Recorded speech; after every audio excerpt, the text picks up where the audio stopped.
Greetings to all participants. On behalf of Tufts University, I'd like to welcome you all to our webinar on the topic Key Health, Nutrition and Agriculture Services in the Face of COVID in Ethiopia. As you all are aware, COVID-19 pandemic continued to impact health and economy at the global and local level. Strong efforts have been made in Ethiopia to better understand the specific impacts of COVID on health, nutrition, and agriculture sectors. In light of this, recent studies have been conducted by Tufts University under the Grocery Nutrition Project and IFPRI to specifically assess impacts. Today's webinar serves as a platform to present and discuss some of the key findings from the studies and the recommendations put forward as a way of informing ongoing and future support and recovery of critical services. In the 1.5 hour webinar, there will be two presentations of 20 minutes each and a 45 minutes question and answer session. Dr. Abduhalik Warkicho, a research manager on the Grocery Nutrition Project with Friedman School of Nutrition Science and Policy at Tufts University, will highlight some of the key changes on health, nutrition, and agriculture services and potential mitigation strategies that were put in place during the pandemic with the focus on the grocery nutrition supported awareness. This will be followed by a second presentation by Professor John Hodinaut, a professor of food and nutrition economics and policy from Cornell University in the US. He will highlight changes in the time use of health extension workers before and during COVID-19 pandemic. I'll be moderating the webinar, and the internet seems to be working fine so far, but if there is any internet problem on my side, Professor Eileen Kennedy from Tufts University will take over the moderating role. This webinar is being recorded and we'll be sharing all webinar materials, including PowerPoint presentation and summary notes in the coming days. We will also post some of the webinar materials, including recorded videos and news items on our GTN project website. I'd like to share a few ground rules before we start with the presentations. Speakers, please turn off your camera unless it's time for you to speak, and also mute your microphone. Participants, please send in your questions to the speakers using the Q&A box, and please also include the name of the speaker you would like to respond to your question. Now I'm going to introduce our first speaker, Dr. Abduhalik Warkicho. He has a BSc and a master's degree in epidemiology from Jimma University, and he has a doctoral degree from Ghent University in Belgium. Dr. Abduhalik was a faculty member at Jimma University for more than 8 years, and most recently as assistant professor of epidemiology. At Jimma University, he taught basic and advanced epidemiology and research methodology for graduate and undergraduate students. Currently, he is serving as a research manager on the Grocery Nutrition Project with Tufts University, and he's responsible for leading the design, implementation, analysis of project research, and write-up of study reports and manuscripts. He has published more than 25 research articles in peer-reviewed journals. Welcome, Dr. Abduhalik. You will have 20 minutes to present, and participants, please forward your questions to Abdul. We look forward to your presentation. Abdul.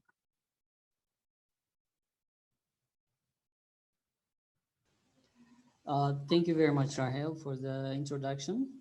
And thank you everyone for joining us to this webinar.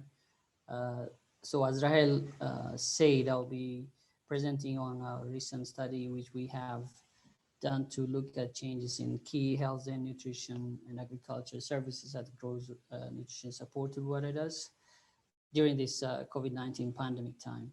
So this work is actually a collaborative work of my colleagues who are listed on this slide. So my name is Abduhalik. Next slide, please, Jennifer.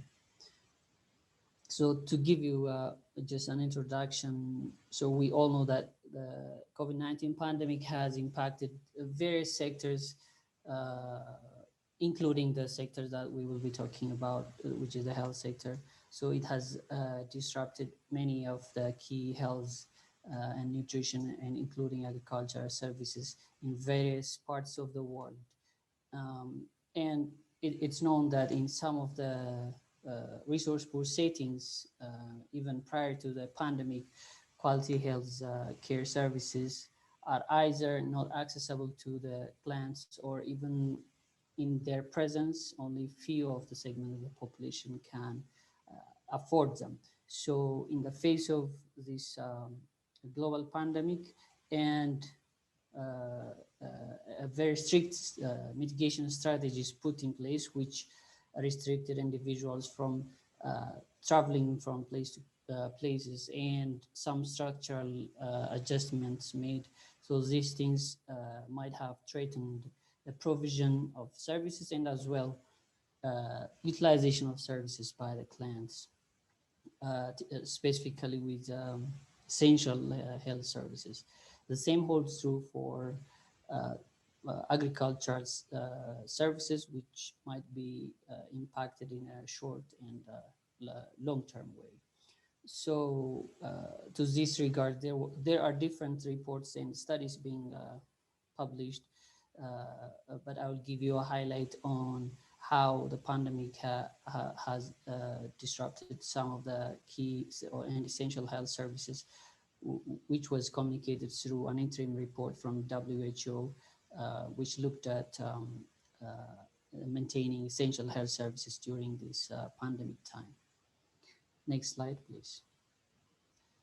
So from this graph, we can see that, so the graph indicates reporting of services which are at least partially disrupted by WHO region.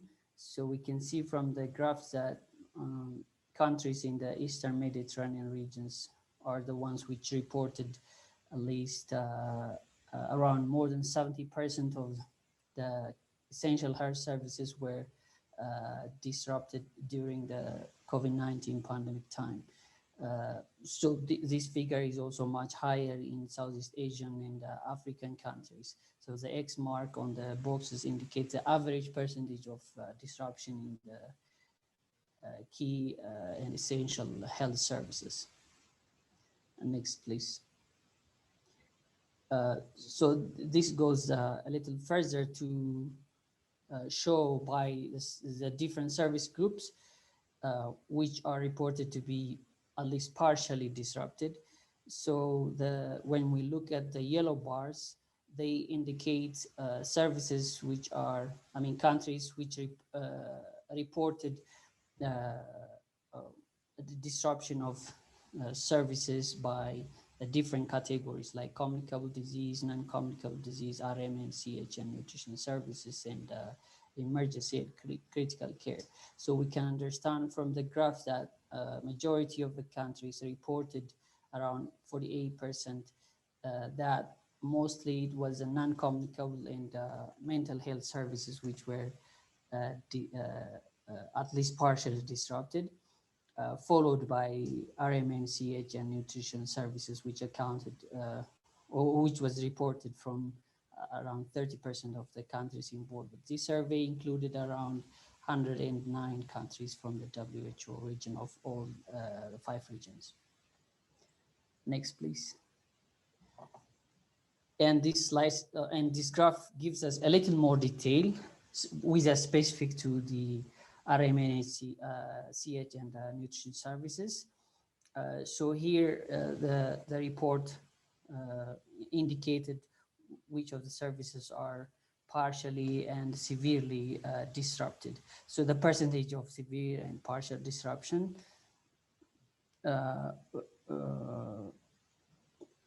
so we can understand that it is the outreach and both outreach and static immunization services were the most affected one. As we can see, around 18% in the outreach immunization services were severely disrupted in the countries, and also 10% in the case of the static immunization service. This also holds true for family planning services, antenatal care services, and as well facility-based deliveries. This amounted reported to be disrupted either partially or severely in all the countries which were included in the survey. Next slide, please. So having this in mind and all these scenarios going on in the rest of the world, so we had in mind to look at what is a scenario in our setting, how did the services in specifically in GTN supported waters are responding to the pandemic situation. So we planned an assessment to look at data on key health and nutrition, maternal health and nutrition services, and also some agricultural services in those waters, and try to compare it with the exact time during the previous year, meaning 2019 period. Research, the conduct of research was not different when it comes to how COVID impacted our routine activities. So we could not go out on the field face to face to collect data. So we resorted to virtual data collection method and used telephone interviews to contact key individuals at the health centers, health posts, and as well World Agriculture offices, so that to retrieve routine data on the services that they are providing. In that way, we have reached out to 16 primary healthcare units, meaning 16 health centers and 16 health posts. And similarly, we have accompanied this quantitative abstraction of the data with key informant interviews with health center heads, health extension workers, World Agriculture Office heads, and our GTN zonal coordinators, so that we can have data on the specific health and agriculture indicators. Next slide, please. So when I come to the results, so when I start from the bar in the bottom, so we have asked whether the health facilities, whether the provision of those essential, especially key maternal nutrition and health, and as well child nutrition and health services were affected during the pandemic. So in both of the cases, both at the health posts and health centers, that individuals are reported for these services to have been affected during this time. And as well, we can see from the graphs that in most of the health facilities that the health centers and health posts has set up some mitigation strategies, which we will look later on, to improve service provision and as well improve the demand side of the service. And pretty much most of them reported that these mitigation strategies have helped them to improve the services later on in the months after March, which was actually the first time, the first case reported. We have in Ethiopia the first case reported in March. So this study was set up to look at data from March to July. So this time period during 2020 was compared with the same time in 2019. Next slide, please.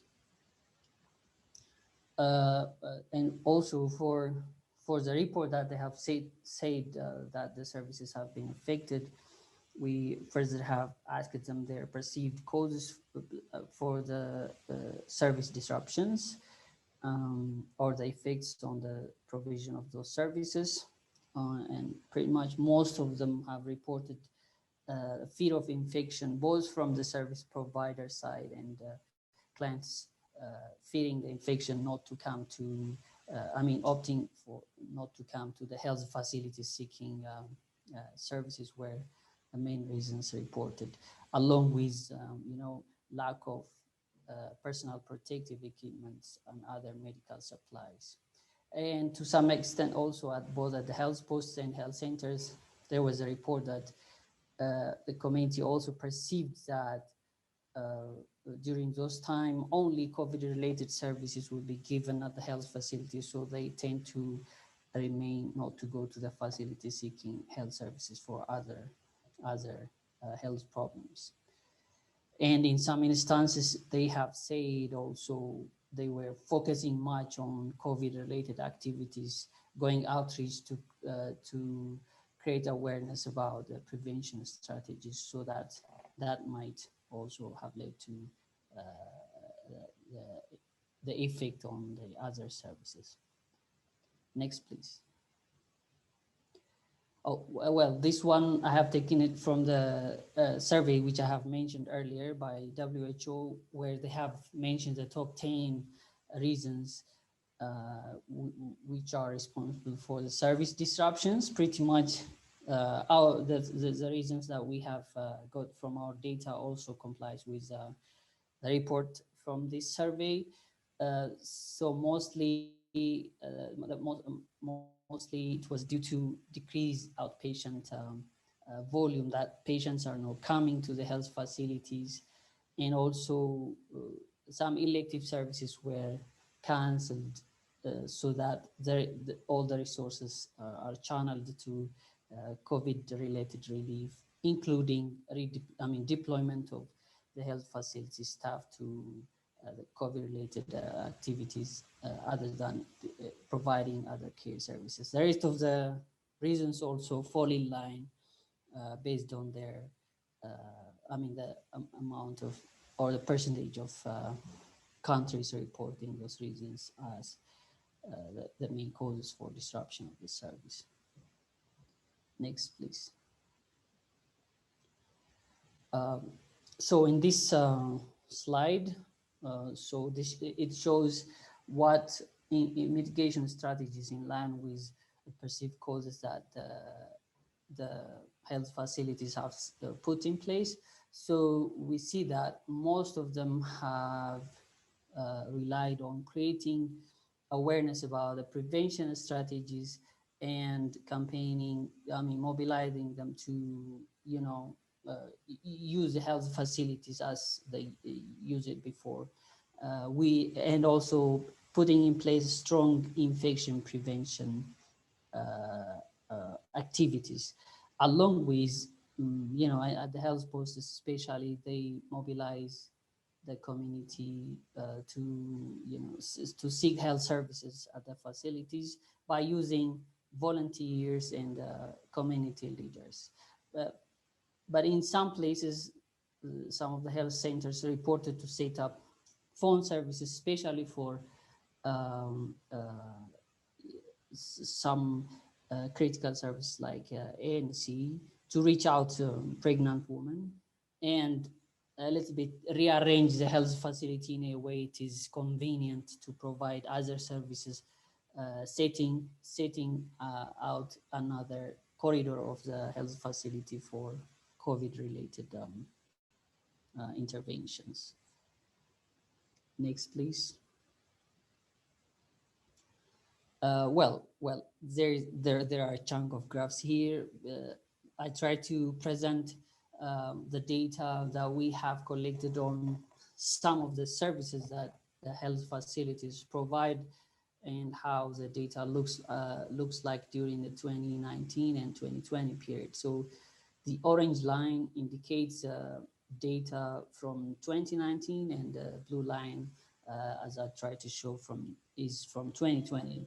So the data is from, as I've said, from March to July, and in most of the cases, as you see, like here in deworming, maternal nutrition counseling, and as well health center delivery at the health facilities, ANC. So the data shows these were much higher during 2020. It has decreased a little bit during the pandemic time compared to the data in 2019. The same holds true here, like IYCF counseling for the pregnant woman. When you come to the child health and nutrition services, we have, in some of the instances, like in gross monitoring under 2 children, and also screening and treatment of severe acute malnutrition. That it seems it is higher in 2019. But for the rest of the data, like vitamin A supplementation, deworming, there was an improvement in the 2020 data. So, well, after in the qualitative data, we came to know that, after they realized that, I mean, during the early periods of the pandemic, everyone was in shock. So it was a rush to set up the health facilities and, reorganize how and come how to respond to the pandemic. In that way, most of their services were affected. Then they later on in the later months they strategized how to, improve the other services apart from COVID prevention activities also. So they strategized to implement more of outreach activities, even those services which used to be given at the static at the health centers and health posters. They tend to, deploy their staff in the outreach activities and provide them, of course, with strict use of those prevention strategy, along with using the strict COVID prevention strategies. So that's why, so that we can see improvements in some of the services during the 2020 time. Of course, as I have told you, for most of these services, the improvements were noticed after July. Also, the routine data shows also that there are significant improvements after this period. Next, please. Yeah, okay, so the earlier slide was data from the health centers. So this one is from the health posts.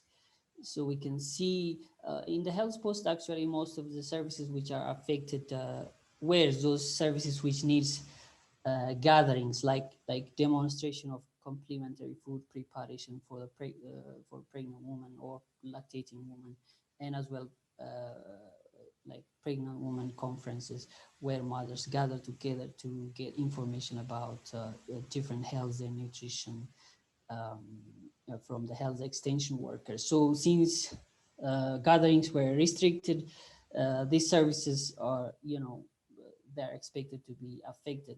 But they strategized, to later on, like after the early months of the pandemic, they strategized to form small groups with few number of pregnant women and implementing frequent but different sessions. They try to roll out those demonstration and sessions.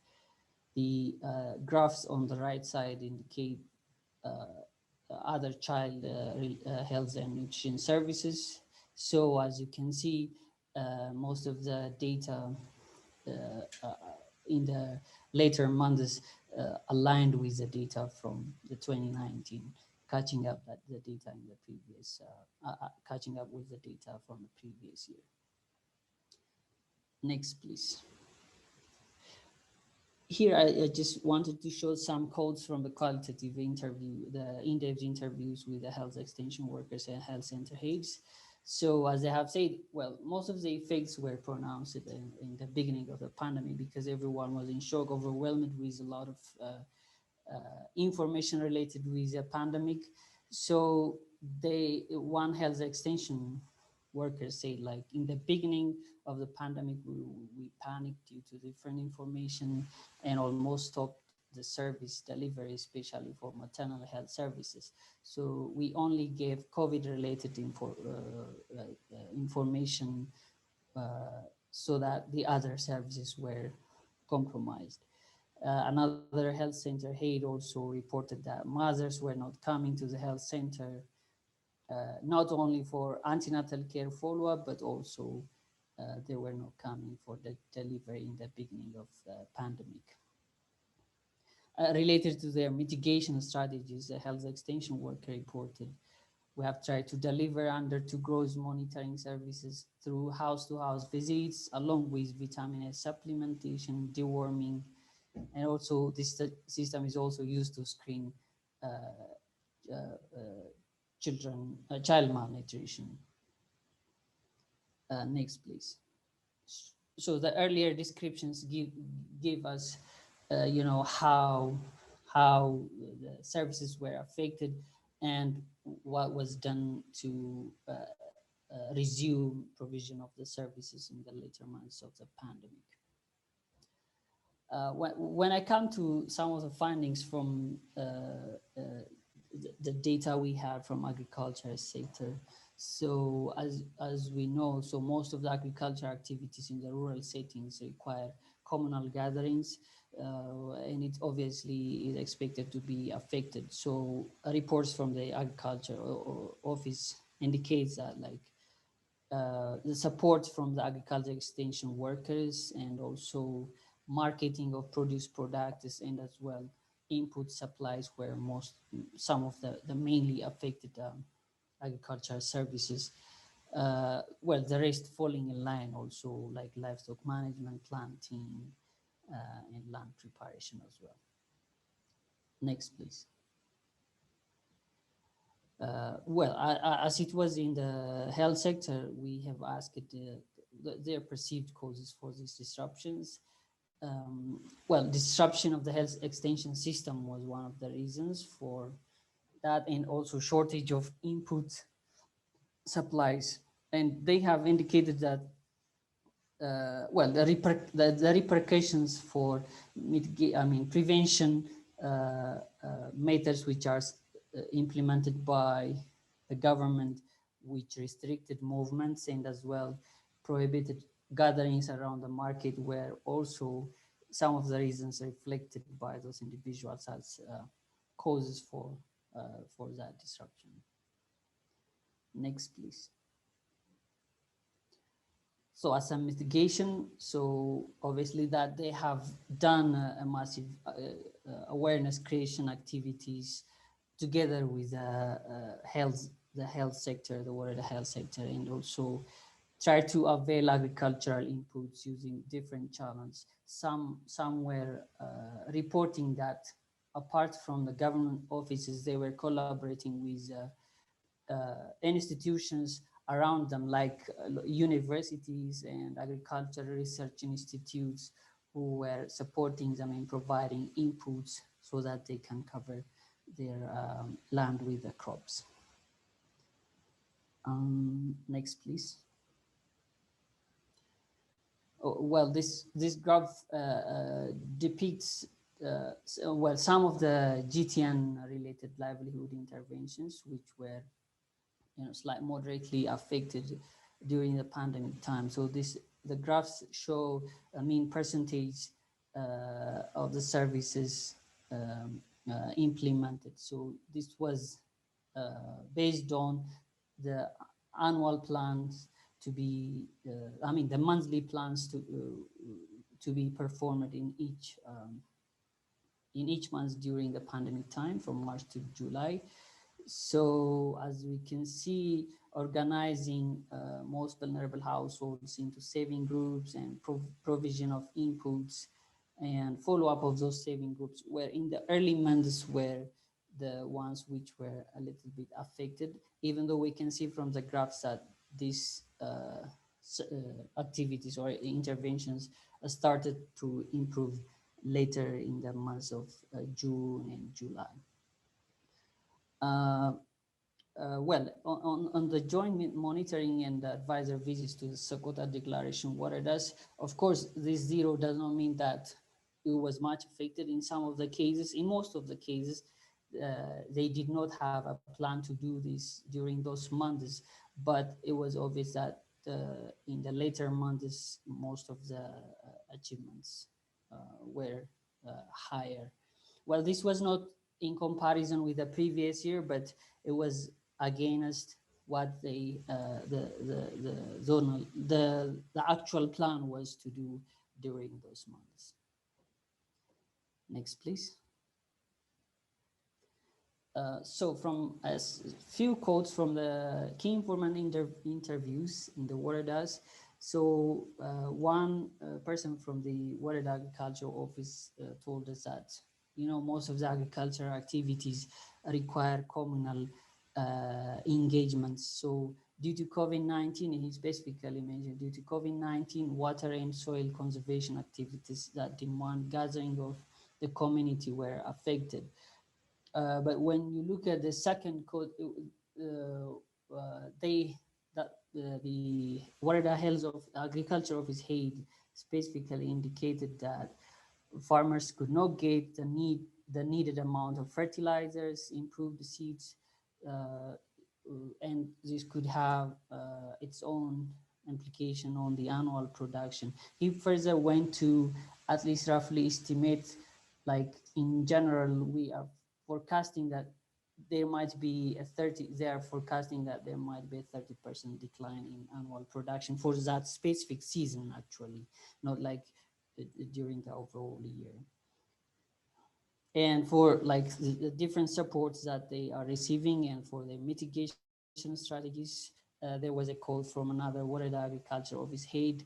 He referred that we're now resuming to our routine activities with the support from the government and higher institutions like Ambo University and Bishoftu Research Center, so that they were provided with improved seeds, chickpea seeds to cover around 10,000 hectares of their land. So all these informations give us a highlight on how it was in terms of how the pandemic situation had affected those services and what activities have been done to improve and mitigate the potential impact of the pandemic. Next, please. So in summary, we have, so the assessment gives us a clue and on some of the services which are affected during that time. So institutional delivery, maternal deworming, IYCF counseling, and IFA supplementation, these were a little bit lower during March to July of 2020 period compared to the earlier year. And for vitamin A supplementation and under 5 nutrient screening, under 5 deworming, these pretty much are higher even during the pandemic time for the reasons, possibly for the reasons that I have mentioned earlier. Pregnant woman conference and complementary food demonstrations were also some of the services affected, but under 2-year gross monitoring services were also affected during the early periods of the pandemic. Next, please. And support from agriculture extension workers, marketing of agricultural products were some of the activities which were affected from the agriculture sector.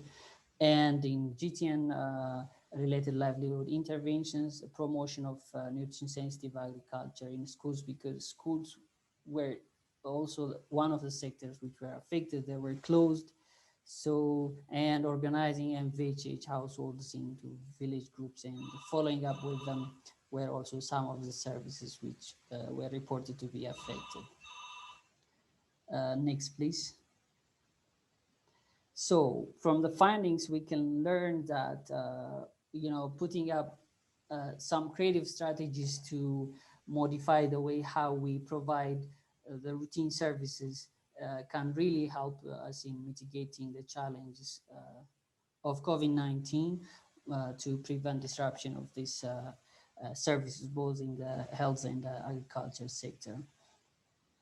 Some of the strategies like increasing number of smaller events and going door to door for all kinds of services that we have looked at, they might require a lot of resource, including they might consume time of the health professionals, they might need funding, and it might not be sustainable, but they are found to be, important to improve the services that were reported to be affected in the beginning of the pandemic. Next, please. So, I mean, we would like to acknowledge all those who participated in this study, especially the health facilities and the agriculture office staff and the data collectors. I mean, as I have told you, we have resorted to an unusual way of data collection method. It takes, you know, patience and repeated attempts to reach out to the important individuals to get the data. So we would like to acknowledge them also, and also GTN staff, not only on the field, of course, that the field staff helped us facilitating the process, and also our staff at the country office level. We are very much thankful. Next, please.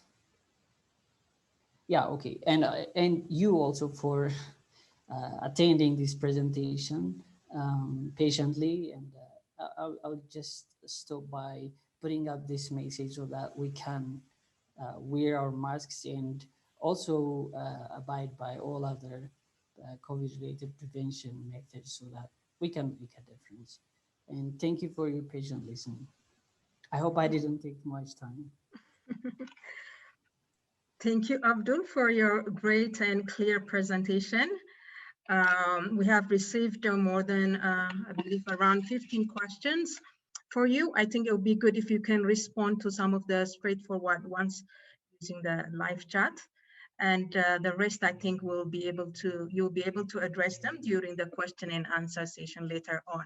Now we're going to move forward to the next presentation, but before that, I would like to introduce our next speaker, Professor John Hodinot.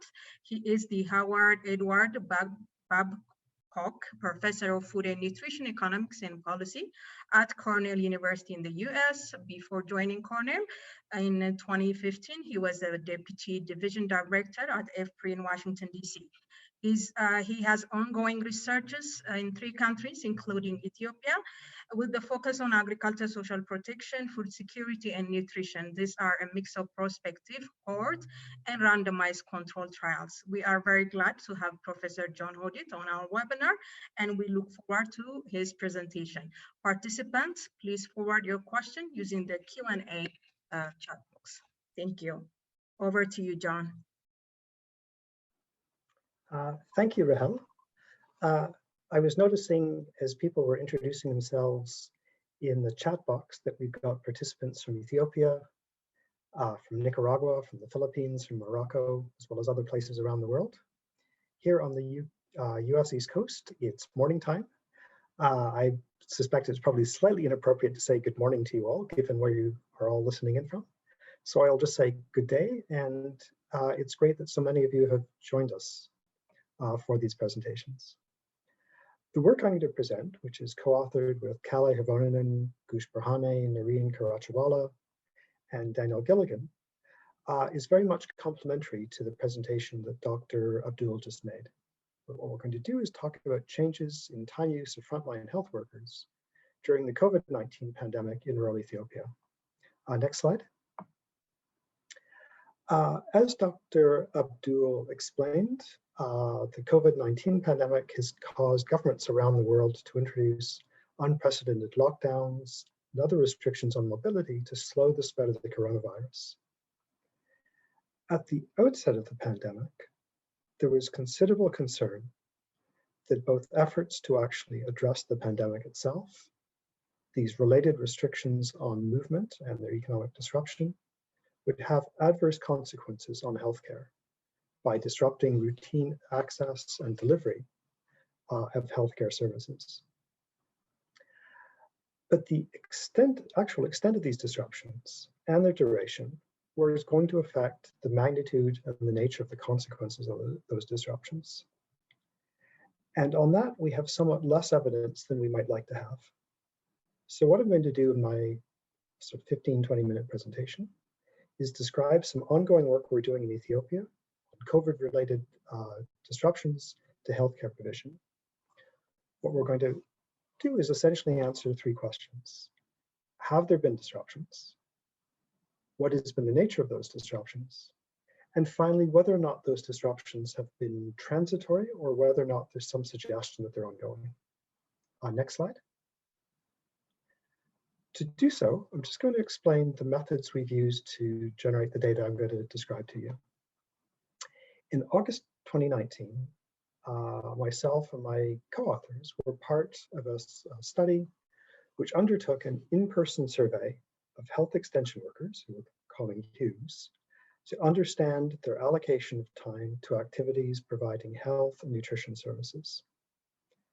The survey was undertaken in 250 randomly selected rural health posts in 4 regions, Tigray, Amhara, Oromia, and SMP, where Ethiopia's flagship social protection program, the Productive Safety Net Program, or PSNP, operates.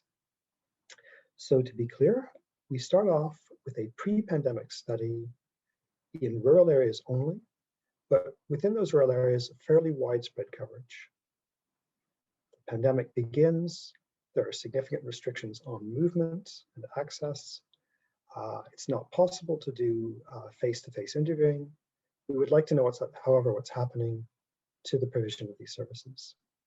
So just as Dr.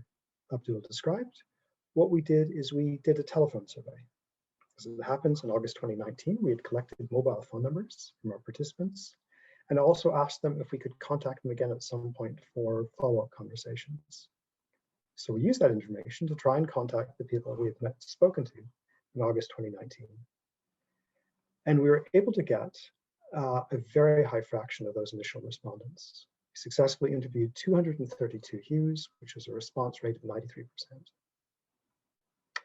We then did a further follow-up survey in September 2020, again successfully interviewing the vast number of these participants, 86% of the original sample. These individuals who took part were individuals who had been interviewed in August 2019, but were still working at the same health post, individuals who were working at a different health post, and also new HUEs working at the same health post as the health post interviewed in 2019. One thing we always worry about in these types of longitudinal panel studies is whether or not attrition, people dropping out of the study, or changes in composition might be affecting our results. We've checked that by comparing different subgroups within our samples. So for example, just looking at the results we get from individuals just interviewed in August 2019, and they're very similar to what the results I'm going to present to you today. In many cases, it took 1 or 2 attempts to actually make contact with the HUE. Once we made contact, the interviews typically took around 20 to 25 minutes to complete. Should also note we have a further telephone interviews scheduled for later this month. Next slide. The survey instrument covered characteristics of the health extension worker and the health post where she worked, knowledge, training activities around COVID-19, information about workloads, days worked and days and hours worked, also how intense that work was, questions around activities aimed at supporting pregnant and lactating mothers, activities to improve the nutritional status of preschool children, other health services, and also training. Now, because of the nature of our surveys and their timing, these yield data at 4 points in time. We have the August 2019 face-to-face survey. We have the telephone survey in May 2020. But in that survey, we also ask our respondents to recollect their activities just before the pandemic starts, or just as it's beginning to start in February 2020. And finally, we have the follow-up survey in September 2020. So that gives us 4 points in time where we can talk about these activities. In May 2020, we also ask, in addition to the activities you're undertaking, to give us a qualitative sense about how much time you spend on activity and how that has changed. That's just on a 5-point scale, which goes from much more than before to more than before, same, less, and much less. And we also asked our respondents to tell us why this change occurred. And we did the same thing again in September 2020, asking about changes in activity levels.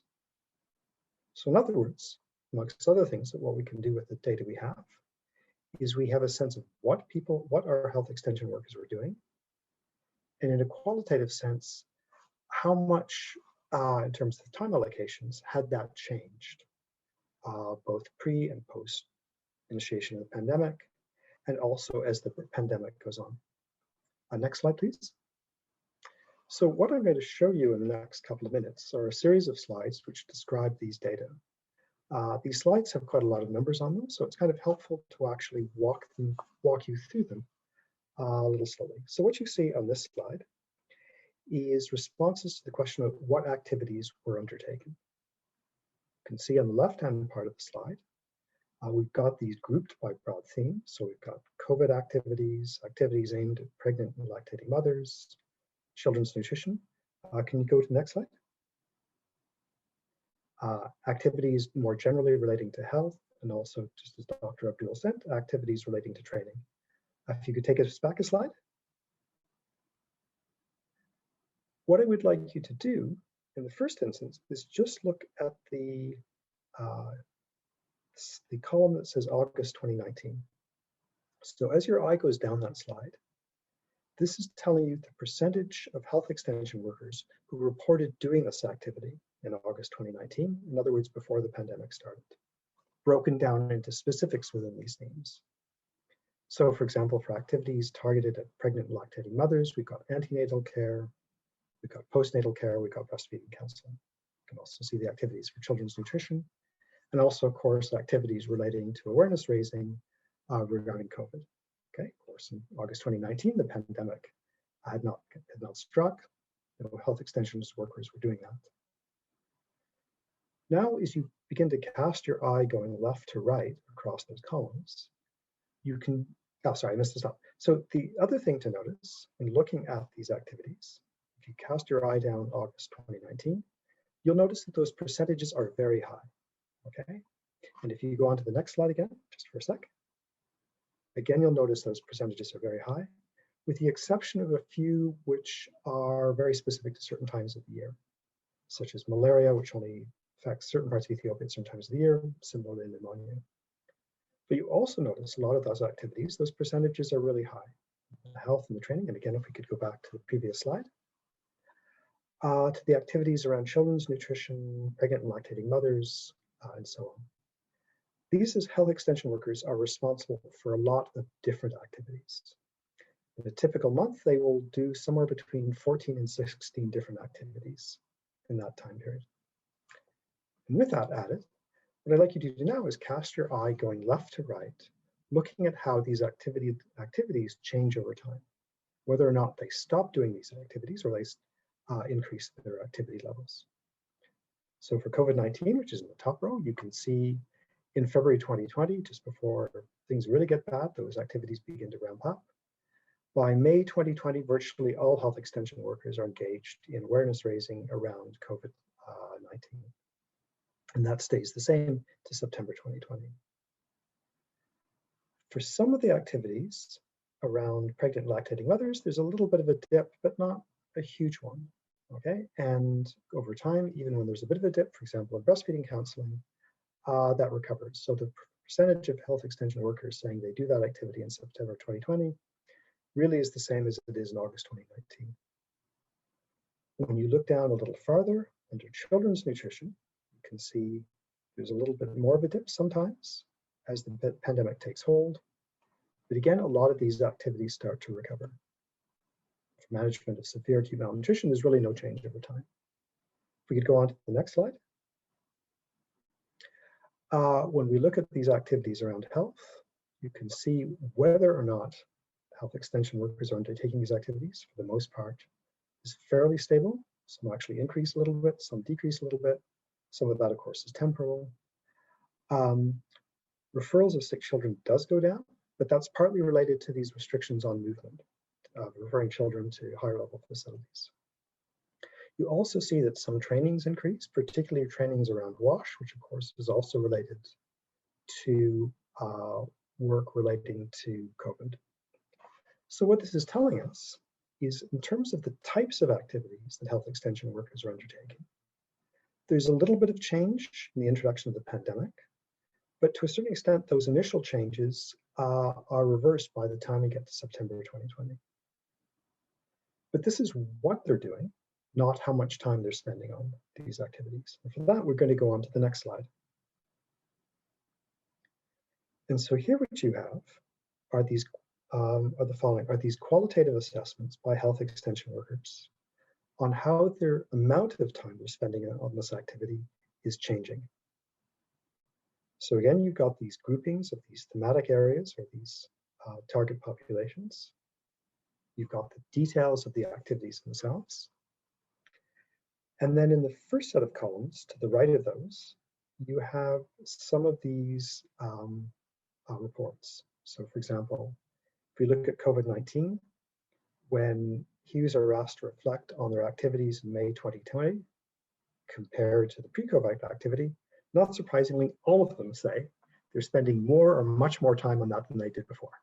Okay, the net change there is 100%, 100 percentage points. But then look down in terms of what happens with activities targeted towards pregnant and lactating mothers and also children's nutrition. And Jennifer, if you could click here. What you see is the amount of time spent on these activities declines substantially. So I'll take one example under children's nutrition, which is counseling on complementary feeding. Comparing May 2020 to pre-COVID, only 8% of health extension workers they basically spent more time on that after the pandemic started.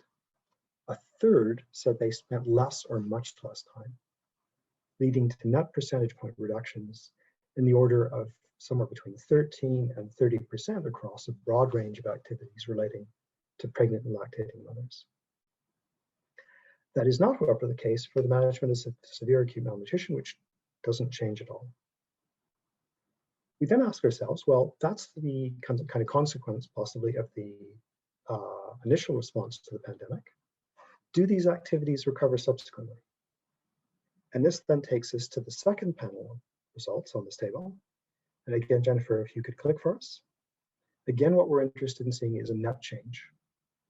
So if there's a recovery in these activities in terms of the amount of time being spent on this, qualitatively assessed, we'd like to see large positive numbers in that net change column.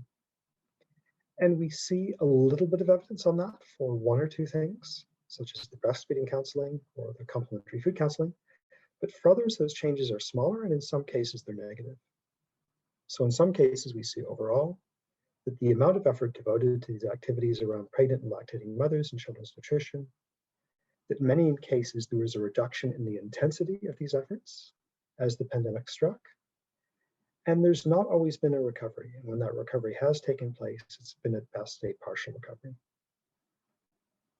If we could then go on to the next slide, we can then do a similar exercise for these health activities and these training activities. And again, what we want to focus on is, first of all, this net change comparing May 2020 to pre-COVID. And again, we can see a lot of the number of these activities fall.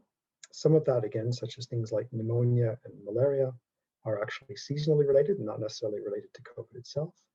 You can see the reduction in referrals of sick children, which may relate to restrictions on movement.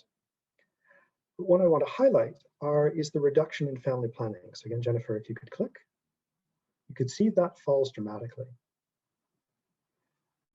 Comparing pre and post-COVID, only about 10% of health extension workers said they spent more time on that. Nearly half say they spent less or much less time on that, leading to a net reduction of 38 percentage points in that activity. We then look at the period between September to May 2020. Again, Jennifer, if you click, you see under that family planning, there's no real evidence in a reversal of that. That for, basically about a third of health extension workers said they subsequently increased activities relating to that, but another third said they decreased. Whereas it's a much more mixed bag for some of the other health activities and the training activities. So what does this all mean when we try and put some of these things together? Well, if we could go on to the next slide. What's important to remember is also is the following. We asked health extension workers about how many days they work per month and how many hours they work per day. Well, days worked per month on average is around 24, 25 days. And that doesn't change very much over these 4 reporting periods. Hours worked per day increases slightly, from 8 hours per day pre-pandemic to about 8.5 hours after the pandemic commences. When we then asked health extension workers, what were the reasons why these reductions in time allocations occurred? We basically gave them 3 broad sets of choices. We said, well, did you reduce this activity because you had to reallocate activities for your time because of COVID? Was it because women and children and others in the localities in which you live were unwilling to come or unable to come to access these services? Or was it that you were unwilling to provide them because you were concerned about being infected by COVID-19? The vast majority of Hughes said that the principal reason was that basically this need to reallocate their time. And you can kind of see that given you've got these other additional results. But basically, we've got health extension workers working full-time already. They're literally only so many hours in a day and so many days in a month. If they need to spend more time on certain activities, other activities take a hit. Limitations in physical movement also played a role, both for the health extension workers and also for individuals living in these localities.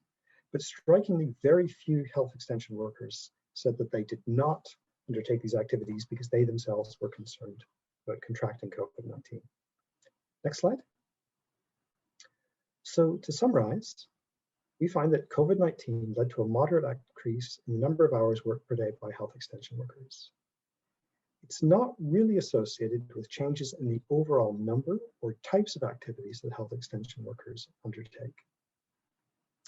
If we look at this pattern of activities in terms of their time allocations, some of these remain largely unchanged, and some actually increase a little bit, such as management of severe malnutrition, immunization, HIV/AIDS counseling. We could think of these as being kind of protected activities. And these protective activities are often associated with immediate threats to human life. Think of activities around treating severe malnutrition, addressing individuals who are HIV/AIDS positive, or in some cases can be done very quickly, such as immunization. Activities that were reduced are typically those which have less immediate threats to human life, such as growth monitoring or complementary feeding counseling, or possibly in some cases are more time intensive, such as family planning, which needs to be done on a more time intensive way on an individual basis. These changes are occurring partly because of the need to provide outreach and training on COVID, and on hygiene and sanitation more generally, and that crowds out time available for work undertaken by health extension workers, partly because the pandemic increases demand for certain activities, and partly because restrictions on movement and gatherings makes it more difficult to access some of these services. By September 2020, some activities that have been reduced were now being restored, but not all. And when we get the results from the next survey later this month, that will allow us to assess whether or not these trends have continued. Next and final slide. Just briefly to acknowledge the many health extension workers who graciously participated in our telephone surveys.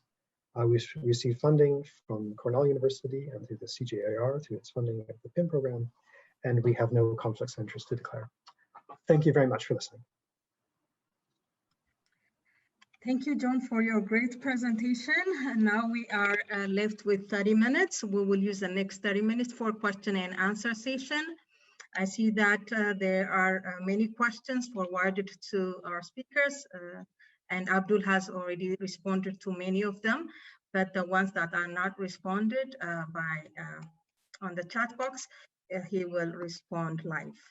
Okay, so I'm going to forward the first 3 questions to Abdul. So the first one, it says, did you know the factors that increased the under 5 child screening in the pandemic, during the pandemic in 2020? That is a question to Abdul. And the second one, your graph that compares 2019 to 2020, what happened to key child health and nutrition services that dropped in June 2020? Okay. And let me add one more question and you can respond to them all together. And the other one is, did you see much variation between health posts in their ability to cope with COVID and continue providing services? Example, between regions, WADADAS, primary health care units? If so, any insights on key factors affecting health posts' ability to cope?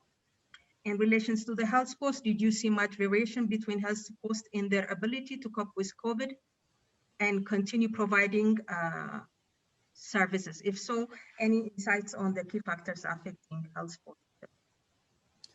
Okay, thank you, Rahel. So for the first question regarding improvements in under 5 malnutrition screening during the pandemic time, of course, as I have said earlier, it was not only that we have seen vitamin A supplementation still to this date to be very much higher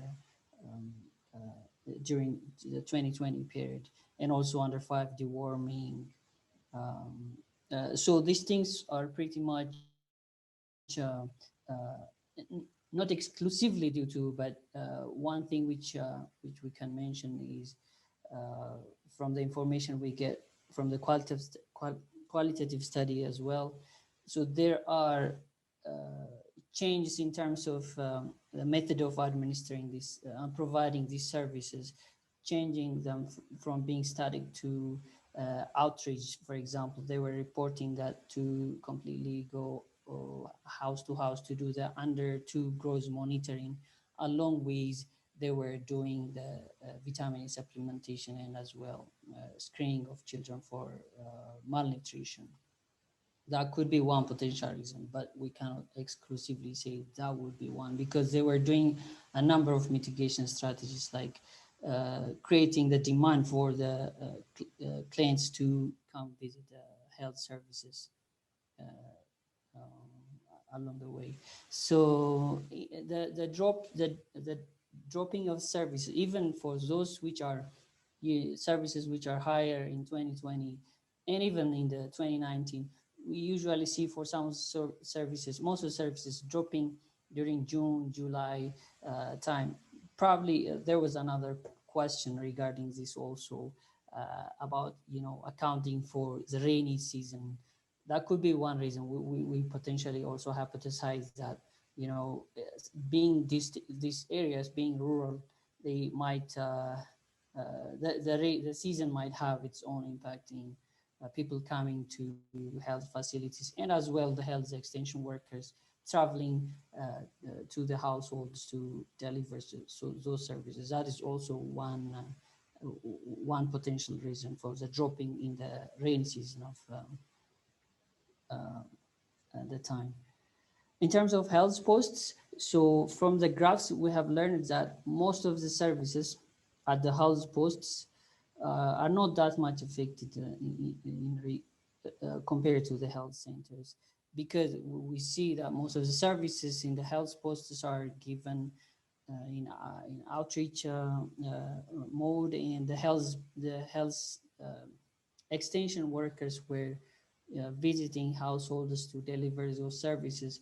But apart from that, there are services which were compromised, like the antenatal care services, and as well demonstrations of complementary food preparation, and along with it the counseling and IYCF counseling and nutrition screening of a pregnant woman. But apart from that, for some of the activities like under 5 screening, deworming, the supplementations were maintained to be still at optimal level at the health posts. So there was in providing the outreach services, we have learned that there was collaborations with health centers and health post staff to provide those services. That would be one important point to raise here. Okay, thank you so much, Abdul. I still haven't seen any question for John yet, so I'm gonna add a few more questions for you. Okay. The next question is, could you talk more about the creative strategies used in the healthcare system to mitigate the disruptions? And the other question is, where were the 16 primary healthcare units located? Any notable differences between regions? And the same person also asked, so basically the main problem in the disruption of service was from the demand side, and the supply side has mostly been all about resource availability. And again, in the graph in July 2020, malnutrition is slightly higher than in 2019. What is the major reason behind that?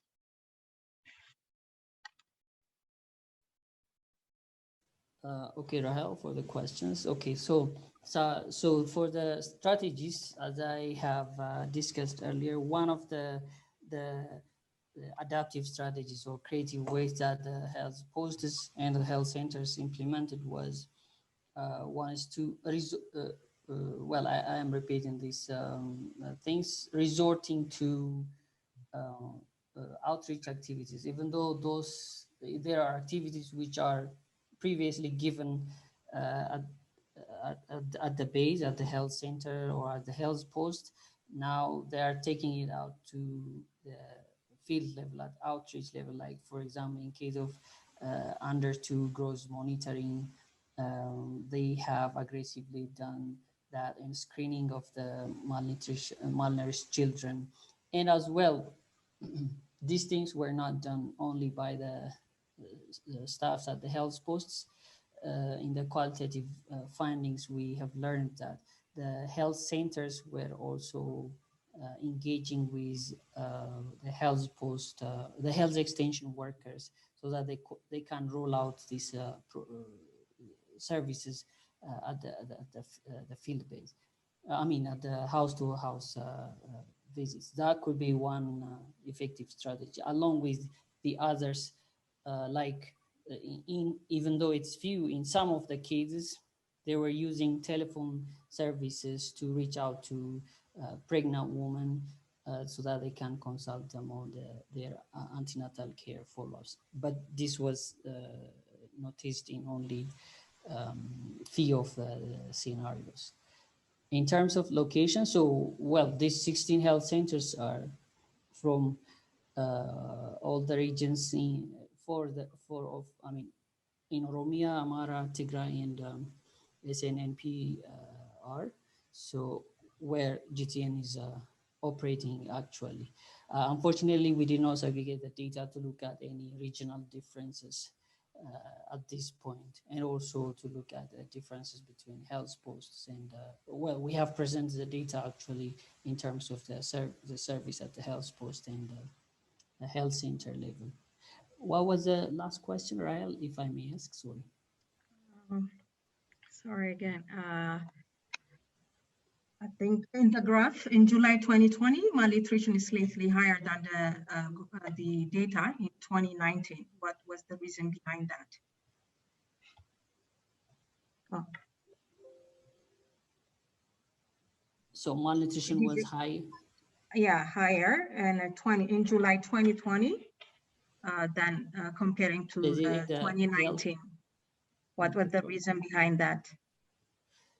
So if it was for the health post data, so it's not malnutrition, but it was a screening activity. We did not measure malnutrition, but we have looked at the malnutrition screening. So the screening activity for malnourished cases. So as I have said, in 2020, in the later months of the pandemic, there are a number of mitigation strategies being put in place. So that would be one reason to improve the service provision. So it's not, so the graph does not tell the malnutrition cases, but rather the screening activity for malnourished children. So it should be interpreted in that way. Okay. But the improvement could be due to the different mitigation strategies. Okay, we still have 20 questions. So as I mentioned earlier, we have also received questions from registrants. So I would like to raise some of those questions. Maybe this one is a general question that John could address. Says, any critical lesson in relations to nutrition during the epidemic period? This is by a matter from Gondar University. And I have a few more questions for Abdul. During the COVID-19 pandemic, how to mitigate the post-harvest issue of food products. This is from the Ethiopian Institute of Agriculture Research. And the other one is, what are the implications of the studies to the nutritional status of those vulnerable members of the country? So John, you can get started with you can address the first question, and then Abdul, you can go ahead with the next two questions. Okay, I think on that very helpful question, I think I've got 2 points to make. And the first of these builds on Dr. Abdul's answers to some of your earlier questions. When the pandemic started, there was enormous concern, if not in some places panic, about what was going to happen to the delivery of routine healthcare services. And that concern certainly was well placed. We were in a world where it was just very uncertain how health services could respond to this unprecedented crisis. I think one of the lessons that arises is that at a kind of grassroots primary care level, healthcare providers in rural Ethiopia and possibly in other parts of the world ended up being enormously creative about how they responded. And Dr. Abdul's example about, I think is a really good one to repeat, is that part of the work that these health extension workers had to do was house-to-house visits to explain to individuals what was happening with the pandemic, what they needed to do. And in many cases, what they did is they brought along their tapes, they brought along some basic health supplies, so they could also do checks on children for severe acute malnutrition. They could do things like deworming. So in other words, they were very creative in the way they adapted. And with the benefit now of some hindsight, we may have understated or not given enough credit to health extension workers and their ability to do so when the pandemic started. So I think that's the first lesson we've learned, is that the delivery of these health services and the ability of our health extension workers to adapt might have been much better than we first realized, which is kind of a positive lesson. I think a second lesson that also does emerge is the importance of thinking in the future about more creatively about how some of these services can be delivered, particularly when there are going to be disruptions in the ordinary way in which they're done. One of the things that slightly surprised me in Ethiopia is, as some of you know, in some parts of the country, there are individuals who are called part of the Health Development Army, HDAs. And these are women who typically are volunteers who work with staff at health posts.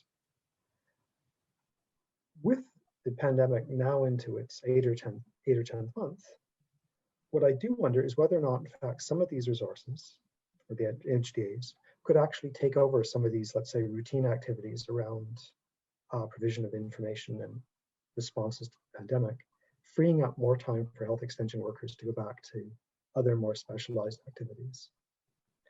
The other part to this is, to what extent are we now at a place where use of these healthcare activities or resources is now being constrained much more by the demand side, by individuals who are unwilling or unable to actually travel, as opposed to difficulties in actually their provision by health extension workers. And trying to understand that better would also be a useful lesson to learn for the next time we have such disruptions. Thank you so much, John. I see that you have additional questions coming. So I think I will add these two questions, and maybe Abdul, you will respond to the other question later on. So John, it's really interesting to see that the health extension workers reported time spent on COVID awareness campaign increased from May to September.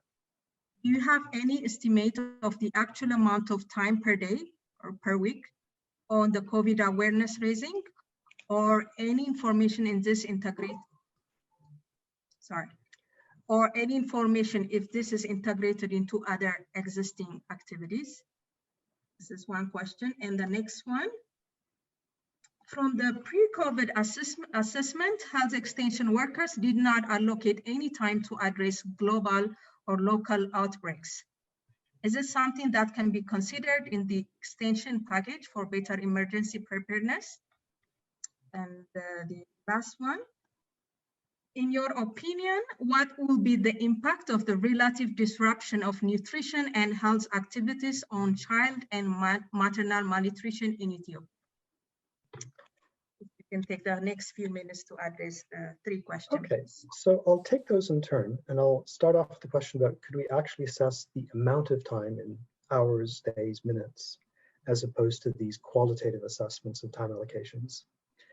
And the answer, unfortunately, is no. And that is a function of the fact we are doing these telephone surveys. These surveys have to be relatively brief. As we began work using this approach to data collection, we experimented a bit, both with kind of duration and types of questions. And it became pretty clear to us that we could get a broad overview of what health extension workers were doing. We could get a lot of depth on a very narrow set of activities, but we couldn't do both. And so, for example, an activity or exercise where you try and get the amount of time people are spending on different activities is itself really time consuming. So in the end, we decided we would just have to rely on the more qualitative information that we received. In terms of the question you have about sort of what we can think about emergency preparedness, I think that's a very good one. It is uncertain or unclear what the next great emergency might actually be, but it is reasonable to expect in the next 5, 10, 15 years, there could well be some other type of emergency like this. We all, of course, hope that that's not the case, but we have to be realistic with these things. I don't think we can say at this point, oh, we should prepare for this type of emergency, because we just don't know what it is. But I suspect health systems might benefit from doing exercises of saying, well, supposing this general type of emergency occurs. Supposing, for example, half our health extension workers are taken out of service, or supposing there are restrictions on movement in rural areas. How can we respond? And begin to think out or game out how you might respond to those types of general threats to the delivery of primary health services, I suspect would be a useful exercise to undertake. And in terms of the last question about the impact of the disruption of these services on child and maternal malnutrition in Ethiopia, the truthful answer is, and I think this comes from Fiorella, I think right now we just don't know. We know there have been some disruption in health services, as you and myself have tried to document. We know there have been disruptions to household economic activities that may also have effects on child and maternal malnutrition. It's going to be very difficult to disaggregate the two. I think by the time we get to later this year, we'll have a better sense of the overall effects of the pandemic on these types of outcomes.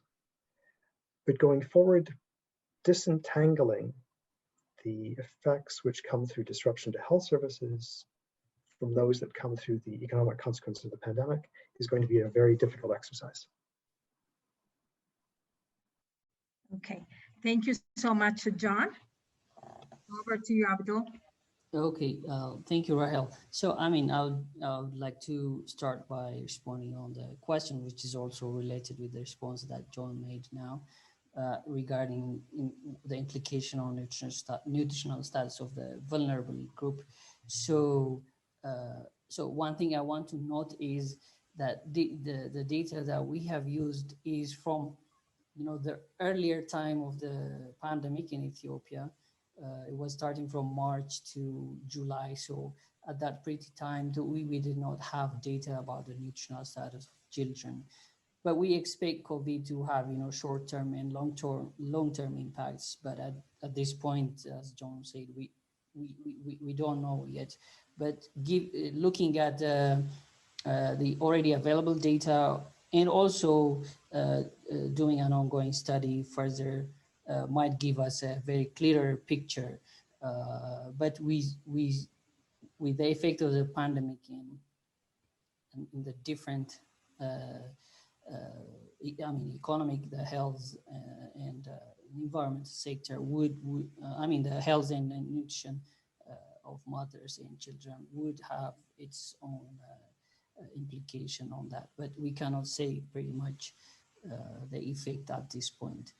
But I mean, I wouldn't say much about the effect on the post-harvest because I don't have a lot to say on that section. But if these questions could remain with us, so we can comment on them later on after, you know, reviewing different literature on these reports against the the COVID pandemic.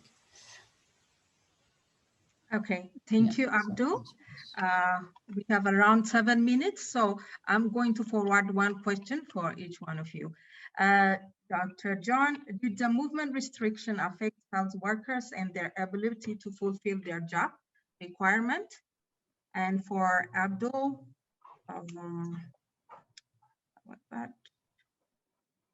among public policies and intervention, which were the most impactful in terms of child and maternal nutrition? What can government learn? So, John, over to you.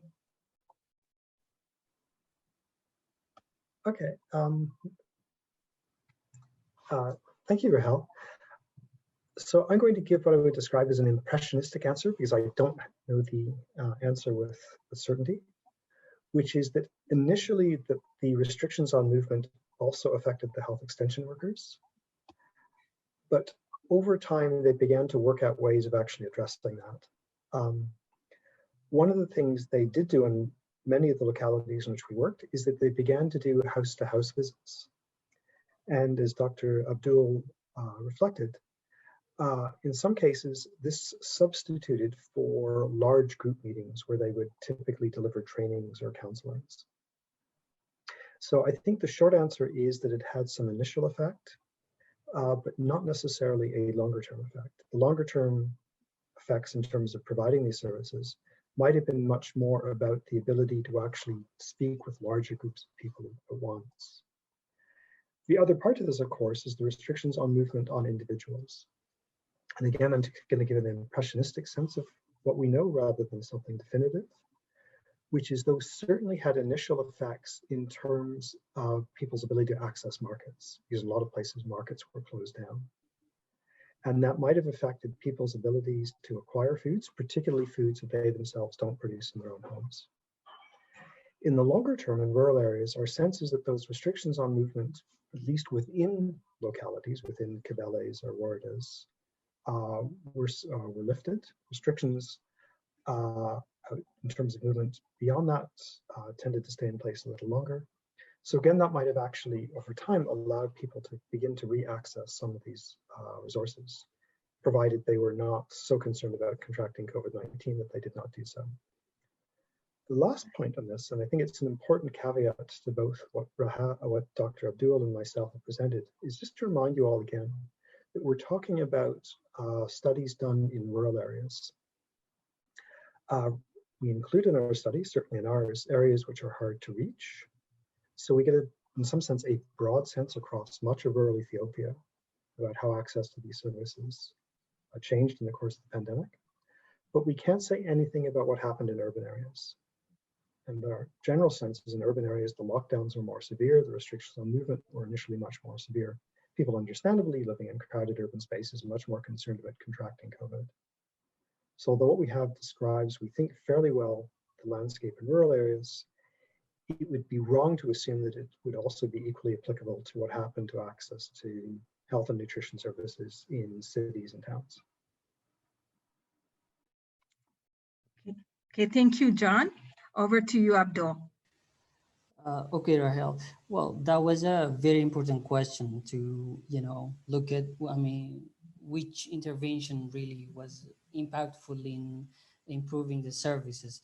But unfortunately, I cannot say from the kind of study that we have done that this intervention really, I mean, I cannot single out this intervention was, very much impactful, since we did not do the study in that way to identify a particular intervention. But it's obvious that the aggregated effects of all the mitigation strategies implemented had resulted in improvements of the services. So we have learned that even beyond the study period, that there still are improvements in the service provision, both in the agriculture and health sectors.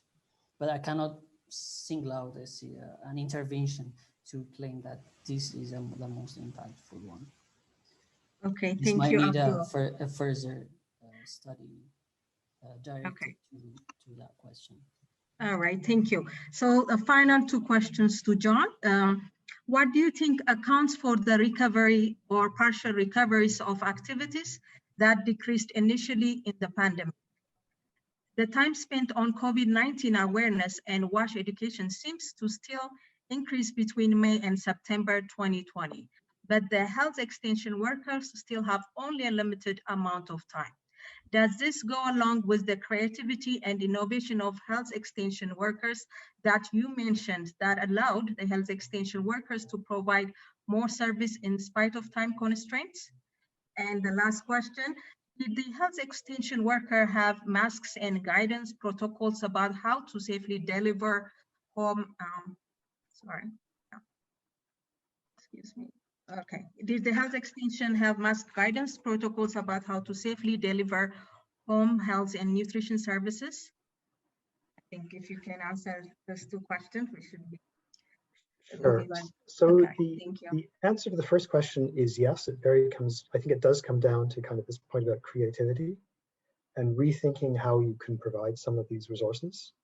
Again, on that point, I want to stress that that's not something we can say definitively from the data we have, but I think is impressionistic based on our more qualitative oriented conversations, and also I think with some of the evidence Dr. Abdul provided.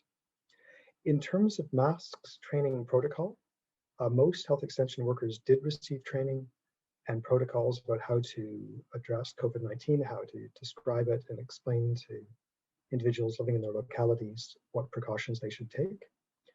Our sense was that in terms of things like basic personal protective equipment, it was available, but not necessarily in the quantities that people, health extension workers needed. So they would have masks, but the mask would last only so long, and they weren't always able to get rapid replacements. I'm just actually looking up some of our numbers while I'm speaking to you, so I'm just bear with me for a sec. So for example, although many received masks, virtually all, and many received protective gloves, 90% of health extension workers said they had a shortage of masks 30 days prior to the survey. About 60% said there were shortages of gloves. Similar things could apply to medical gowns and soap. When they, and so maybe I'll stop there. So the short answer is that there was training for many, but not all. There was protective equipment provided for many, but again, not all, and in some cases there were shortages of that equipment.